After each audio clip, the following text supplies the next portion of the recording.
Ça ressemble à un saut en parachute, sauf qu'il n'y a pas de parachute. Ces petits points noirs dans le ciel sont des adeptes du wingsuit. Pour tout équipement, ces amateurs de sensations fortes ont une combinaison qui leur donne une allure de chauve-souris. Parmi eux, Géraldine Fasnaert, une Suissesse de 29 ans, habituée des sports extrêmes puisque par ailleurs championne de snowboard. C'est une combinaison à ailes, on a des ailes sous les bras et entre les jambes qui nous permettent justement de pouvoir voler.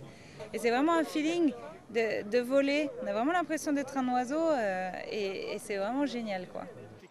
Géraldine a déjà 1450 sauts à son actif. Avant d'enfiler une combinaison de wingsuit, elle avait déjà fait plusieurs années de parachutisme.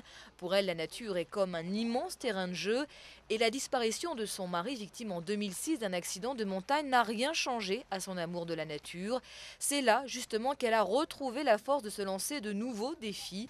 Après des études de commerce, Géraldine avait commencé à travailler dans une compagnie aérienne, mais elle a démissionné pour se consacrer à fond au sport extrême.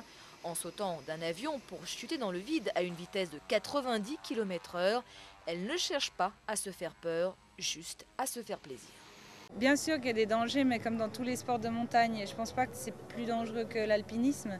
On ne va pas dépasser nos limites. Moi, je ne dépasse pas mes limites. J'ai envie de rester dans mes limites pour me faire plaisir et d'arriver en bas et d'avoir le sourire et pas de trembler parce que je me suis fait peur, quoi. Étape